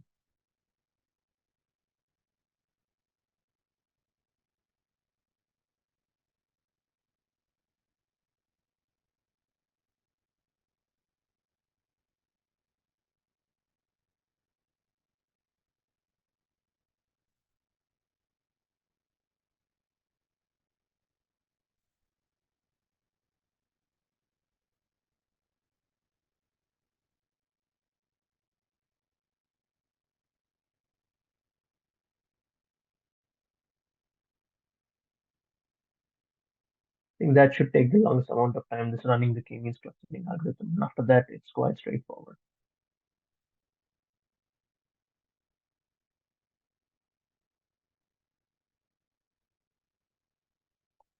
In the meanwhile, I think I did cover how the algorithm works. It's about finding the centroid in the space. That is one thing where, yeah, and we just plot how the sum of distances looks across number of clusters. On the x-axis, I have the number of clusters plotted. On the y-axis, I have the sum of the distance between each object in the clusters, with the within cluster distance by the cluster centroid distance. We see there's a sharp drop in the sum of distances from the first to the second number of centroids, and then there's a gradual decrease. Now, this is called the elbow method of finding the right number of clusters in a data set. You see that there's a sharp drop here and then a gradual drop. This looks like your elbow here, and the joint or the pointed end here is usually the right number of clusters in the data set. Again, it's an empirical rule where a lot of data samples have been fit and found, and this is what we follow here as well. You find we have the right number of clusters looks to be 2, but again, on face value, we just want to look at what are the 2 clusters we identify from the algorithm. What I'm doing here is I'm taking the model that corresponds to 2 clusters, that k-means models 1, and I'm just plotting the cluster center, cluster centroids here. So we had a lot of data samples, and we used k-means clustering to find if 2 centers in the data set. There's 2 centers, and we've just plotted what are the 2 centroids of these k-means clustering algorithms. The blue one is a very sharp, clean echo curve, and the orange one is a very noisy echo curve with a sharp, pre-echo shoulder, and not a clean echo curve at the pipe. With k-means clustering, you're able to identify 2 domains or 2 ranges of curve data set and see, oh, we already have 2 kinds of curves in the entire spin echo simulation, and they might mean something to us. And in fact, we went back and earlier we saw that this actually corresponds to a very high, very small W. This is a very high W. And you see that k-means clustering is actually able to discover the dependence of W on the data set just from the time series. And here I just plot how the entire system looks like. So initially, with PCA, we were able to identify 2 principal components, principal axis 1 and axis 2, and color it based on the length scale, the average kernel integral, the length scale, and the kernel type. We found that there's a gradual bimodal distribution based on the length scale. Again, with k-means clustering, we found that there are two kinds of clusters, or there are 2 clusters, the right number of clusters, which produce 2 different kinds of behavior. Right. And these are my observations at this point from just this notebook. And I want you to try this again with your notebook and make some additions, deletions, and write down what are your observations, an exercise. Okay? And just let me know what are some trends you observe in your PCA if you haven't tried for a 3-dimensional PCA. Is the PCA better looking for L, or is it better looking for K in 3 dimensions? What can you infer from the k-means clustering algorithm? For example, if I had 4 clusters, what do the 4 clusters look like? Do they have a good pre-echo behavior but a bad echo behavior? How do those things look like? That those are the questions which you can exercise and test by yourself, and this gives you a good feeling of how to work with PCA, how to work with k-means clustering. When you're given any sorts of data, this is the first thing you end up doing, seeing how do PCA look, how does k-means clustering look, and what is the patterns in the data itself. Now, there are also techniques like variational autoencoders, which are deep learning models based on neural networks, which you covered in earlier sessions, which can be used to identify clusters within dataset. But for the sake of brevity, I've ignored that in this module. But at the end, I'll give you a set of notebooks which contain tutorials and all of those for our dataset, and that should be some exercise again. Yeah.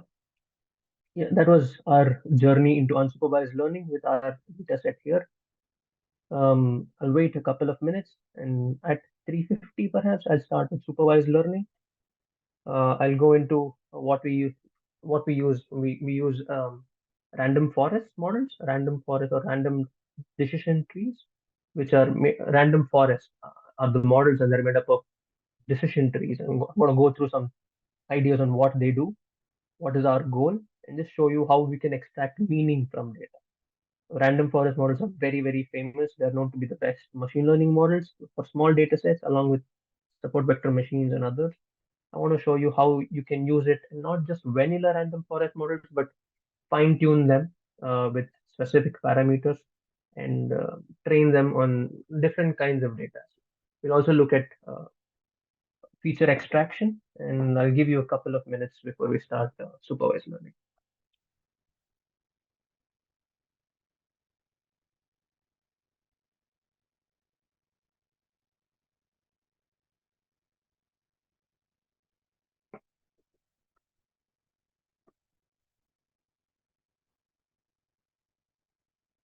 Yeah, in the meanwhile, let me know if you have any questions, anything in chat.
Right. So I'll just start with supervised learning. You know, if you have any questions or get stuck somewhere in the notebook.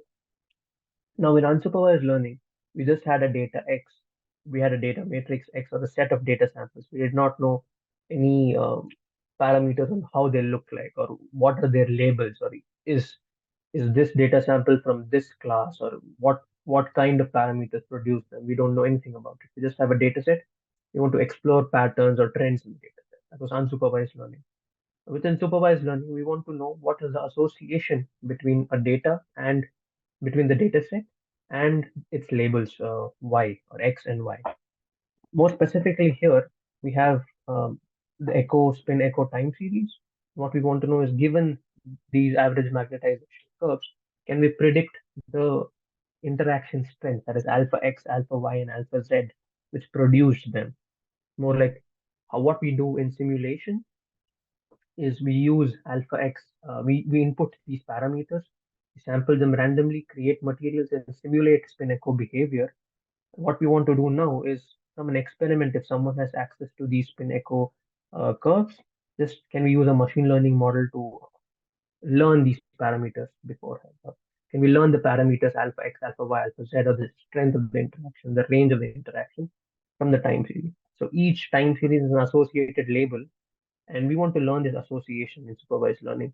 And given a future time series or given a future magnetization curve, can we again infer back x, y, or alpha x, alpha y, alpha z? That is what we are interested in. And within our workshop today, what I'll be working on is trying to find the alpha or the interaction extent along the x-axis or alpha x from the time series. So can we use machine learning models to predict that? And we can use, yeah, the answer is yes. And then the question becomes, how good are such models? Or what are they very good at? They're very bad at. And the first model we look at, or the best model we look at, is something called random forest. Now, one can also look at models like linear regression, decision trees, support vector machines, that. Uh, and you will find out that all of these models do perform well, but one of the best models that perform are random forest models, which is kind of strange because random forest models work on a series of other models. This is an ensemble learning technique, as it's called, because it works by taking an average vote or an average of multiple smaller models. Or a random forest is just a forest of trees, and that's how the name comes.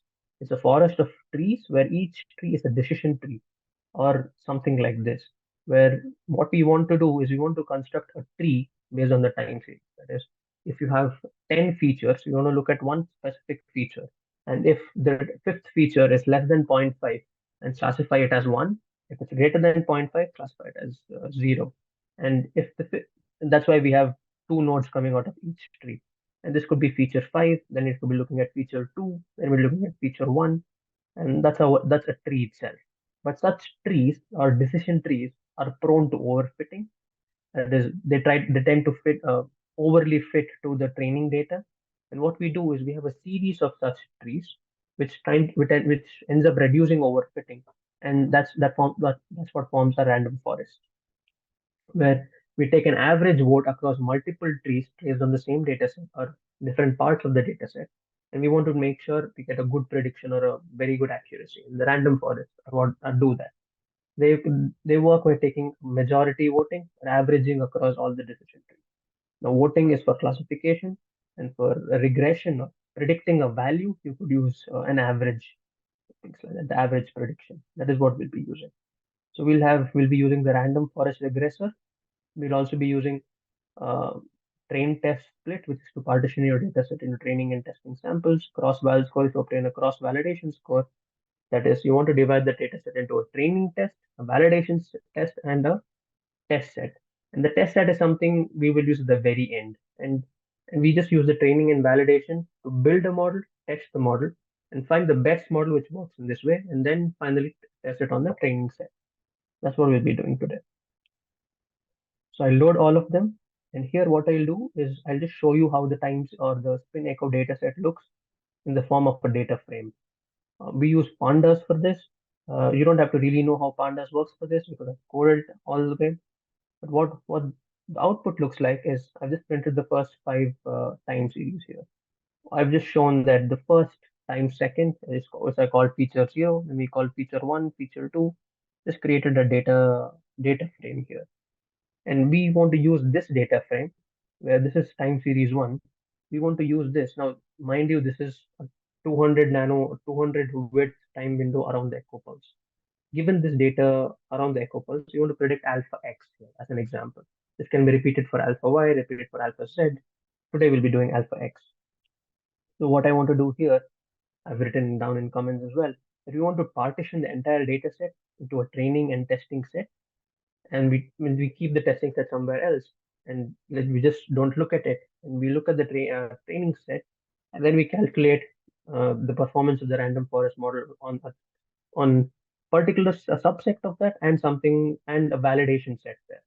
And this score on the validation set for random forest model is called an out of bag score, and that's a technical term which if that's a technical term which for random forest models or ensemble models, where you train an ensemble on a data set and some part of the data is always not seen by the model, and that is the out of bag data. And the score of your data on that data set is called out of bag score. And that sort of resembles a cross validation score for the model. And we do the same thing.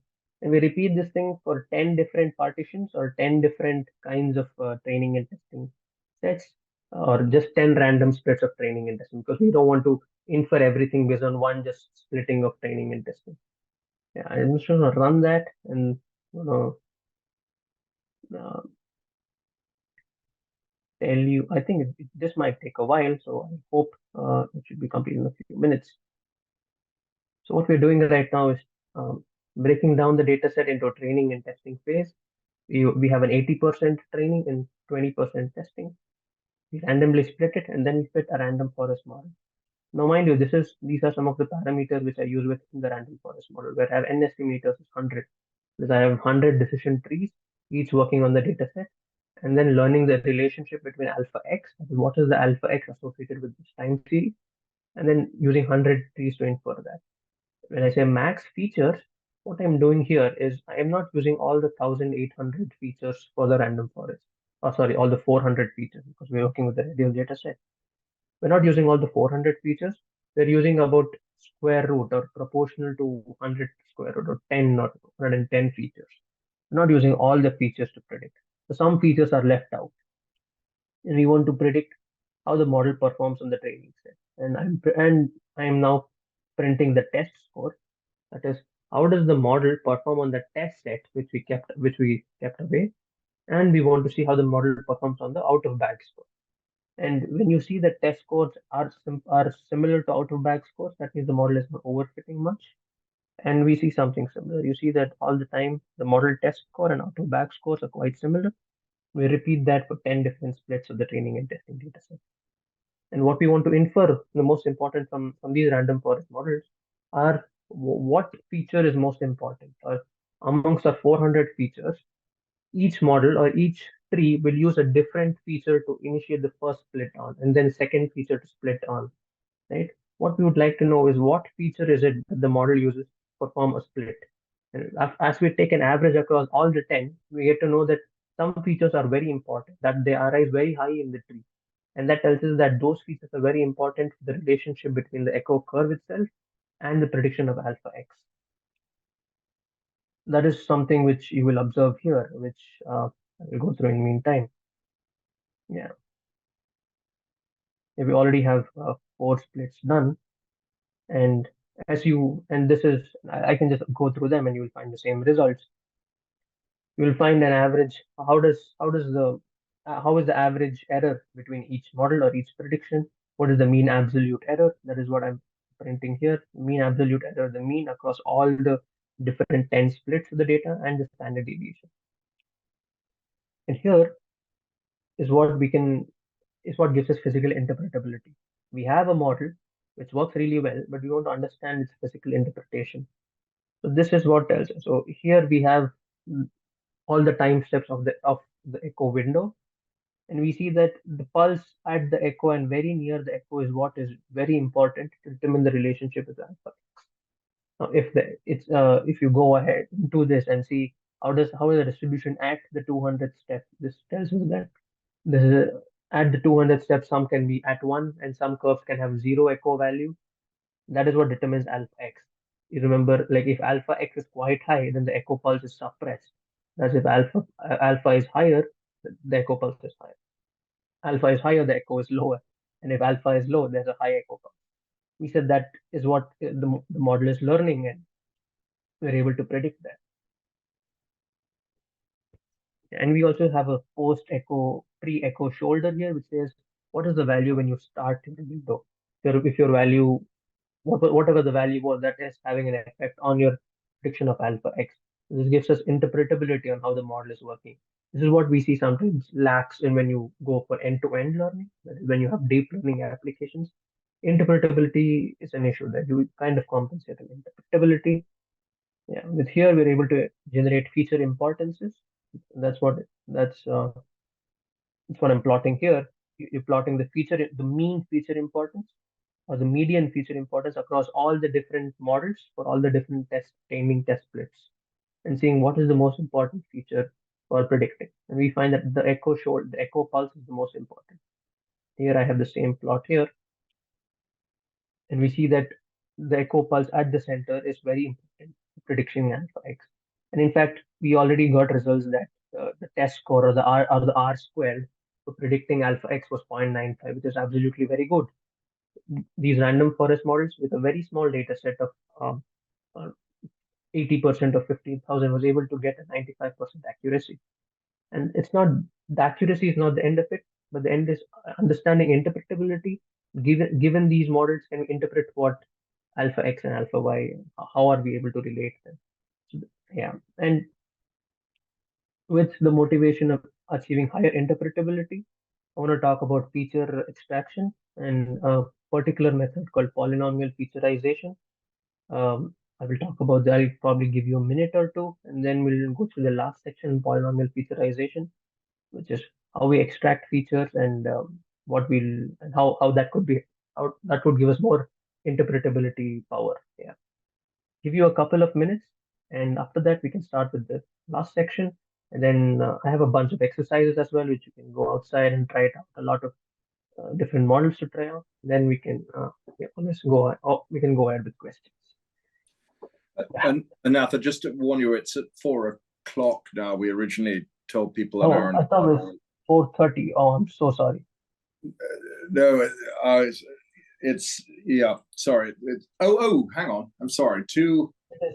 Sorry, no, I'm sorry. I'm used to the morning session. Sorry, 2 to 3, 3 to 4:30. You're absolutely right. No, sorry, I've misled you. I'm sorry. It's the math is flipped on the thing. Sorry. Yeah. Because I planned 3 sections for half an hour. You're absolutely right. You're absolutely right. I'm so sorry. No problem. Yeah. I was wondering, probably 3 sections for half an hour. No, we have no, absolutely. We have 25 minutes. That's right. Good. Yeah. I'm struggling a bit with some of these questions.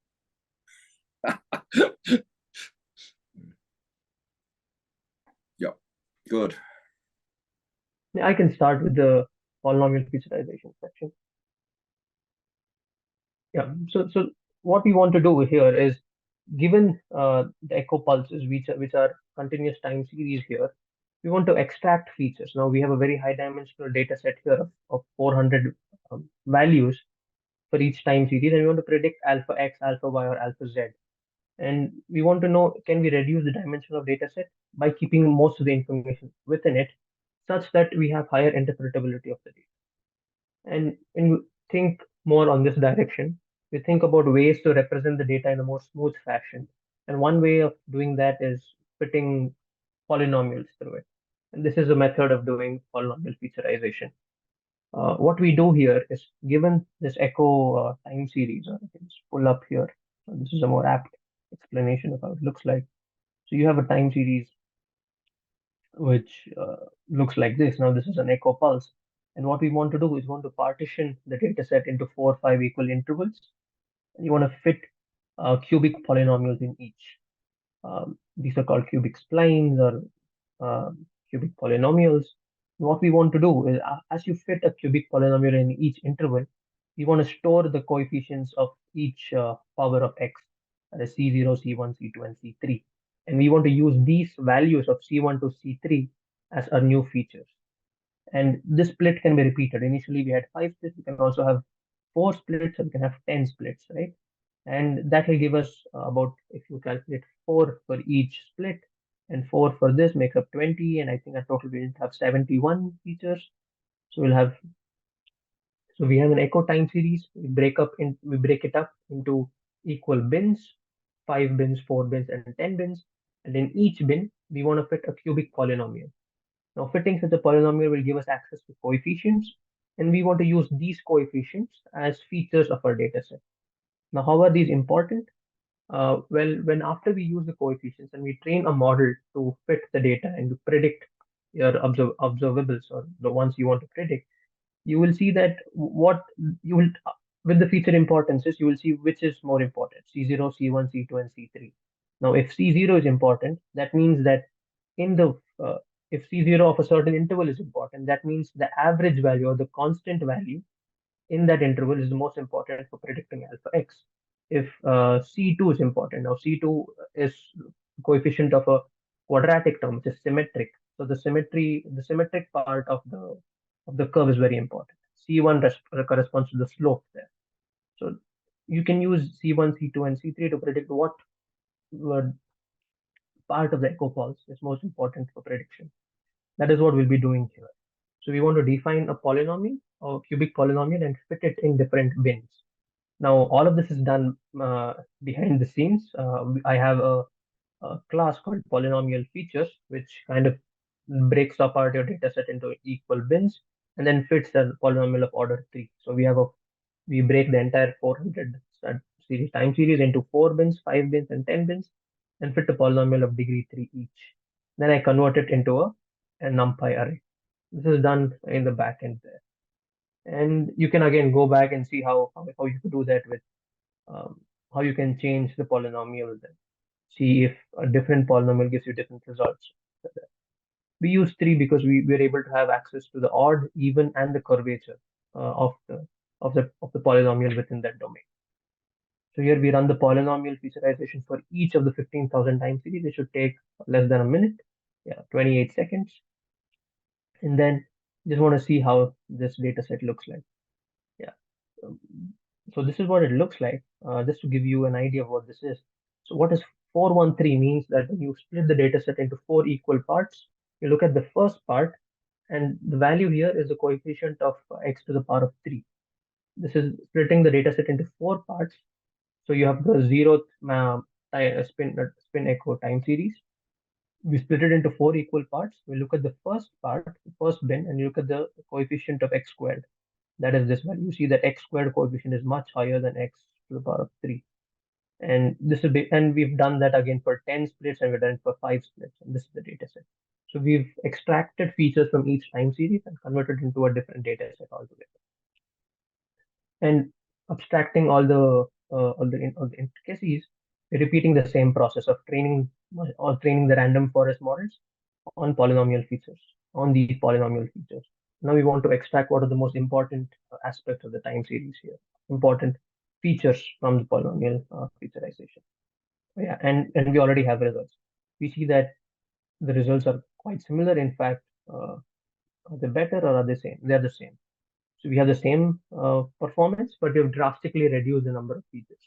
If you see the number of features here, if I print the shape, it is 76. Initially, it was 400. So we've reduced about 4x, 5x, 6x, 5 to 6x the number of features, but we're able to achieve the same performance. And you could repeat it by reducing the number of features, just keeping the most important features and reducing it. And you see that you get the most important features. We see that with polynomial features as well, we're able to get a test score of 95, an R squared of 95, and an out of bag score of again 95. It's quite good. Now again, after this, we plot the feature importance. That is, what is the most important coefficient which is important for predicting alpha x. Now, all the code does it here. You can go through the code and understand what it's doing here. But here we go through all the 10 splits. Again, here we are splitting the data set into 10 different training and testing data sets. We are fitting a random forest model on the training set, finding an out of bag score and finding a test set score, and then finding what are the most important features on the data set and averaging it, taking a median across all the 10 different samples, 10 different partitions. We find that the most important feature is 530, 532, and 430, 521, 510. This means that 530 is like I divide the data set into 5 different partitions, go to the third partition and the zeroth coefficient. Zeroth coefficient is the average value. That means in most of my decision trees, the top split happens on looking at the center on the average value in the middle, which corresponds to my echo pulse.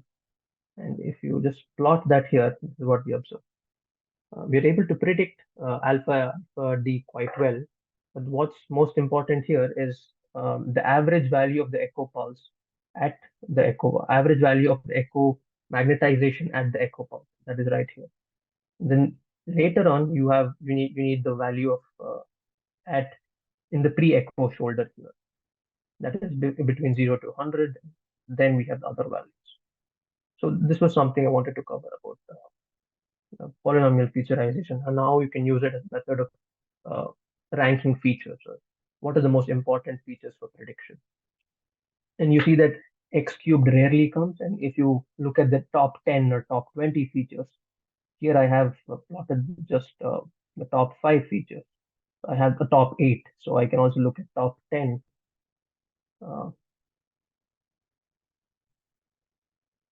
Yeah, you see that again, it's the average value which is most important. And the curvature of the echo is not that important here. We see that the average value is what is leading to a very good prediction of alpha D. With that, I can conclude the session earlier today here. I also have notebooks to cover to look at classification problems, which is more involved. We want to partition the time. We want to partition it based on the information from unsupervised learning, and then look at, can we predict a long range versus a short range interaction using a random forest model. The workflow is the same. We use both point-wise features, which is the time series itself, and polynomial features, that is the coefficients of your fitted cubic polynomials, and try to understand how to classify these spin echo time series based on if it's a long range interaction, if it's a short range interaction. And I have a few exercises here again for you, which when you find time, you could do it in the next 20 minutes, 10 minutes. Can you, given the predictions of alpha x, or given the predictions, can you plot alpha x predicted versus alpha x actual value? And if the prediction is quite good, they should usually land up together on the same axis. Yeah, and with that, I'd like you to take your time and just fill up what were your main takeaways from today's session. What was something you learned new today from this workbook? Was it polynomial featureization, or was it k-means clustering and using the elbow method to find the number of clusters? And yeah, take your time to fill that up. And in the meanwhile, open for questions. Yeah, there's also a GitHub repository which contains similar tutorials on other things, like on variation autoencoders, things like that. And yeah, and feel free to look at our paper as well, which is on physical review research. Yeah.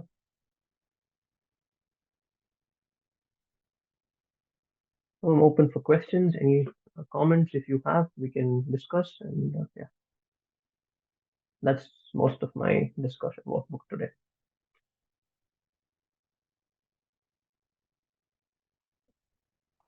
Thank you.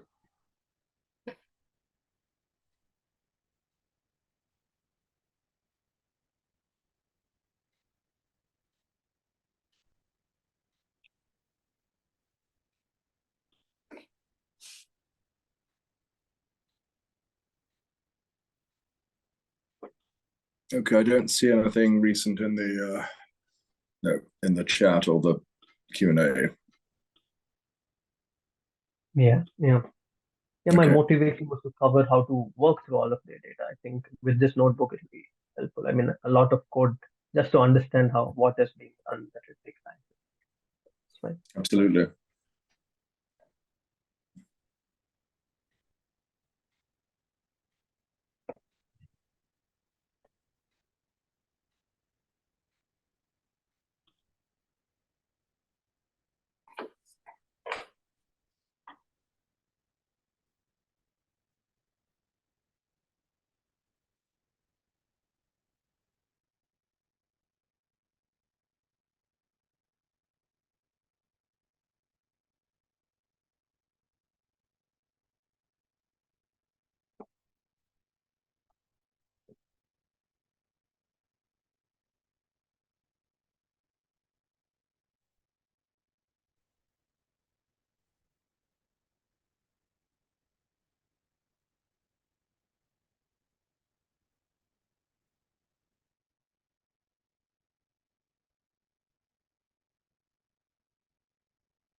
So another, is there Yes. any further feedback you need from the audience or the participants at this stage?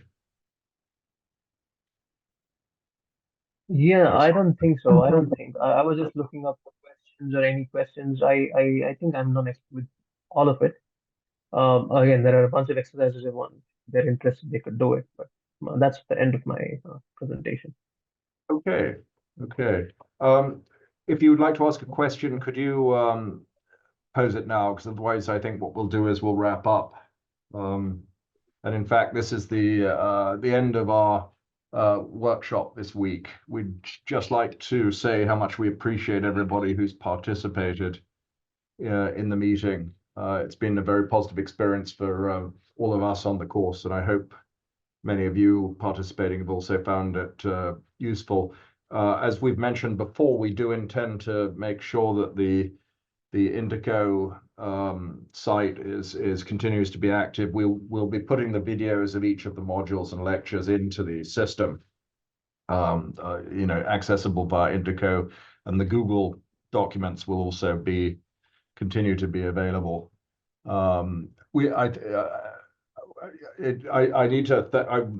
will thank Ariel Green, who has worked tirelessly, along with a number of other people, but particularly Ariel, in order to make everything run smoothly, and we really appreciate that. And My pleasure. well, no, not at all. And she will be sending a questionnaire out. I hope everybody doesn't mind. I know we have lots of email and contacts these days, but just to help us understand the things that worked well and the things that you might suggest we change. That would be enormously useful if you can find a bit of time to provide that feedback. And then obviously I want to thank Anantha and Vesna, who both worked so hard. There was a great pleasure. Although I have to admit, Anantha, you managed to make my head spin a bit a couple of times. Yeah, I had a As the phrase "exercise for the student," I think exercise for the professor. Rather, I enjoyed some of that material because I realize well, everything's, there's a number of things that this is why one does it, new to one. But thank you. Okay, so yes, thank you very much, everybody. Really appreciate your attendance and participation. Hope to get to see you in for real, as it were. And do get in touch with us via the contact information that we have on our workshop site if you do have any particular things that you want to follow up on. Okay, thank you. So I think we're going to bring the Zoom to a close then. Okay, and thank you again.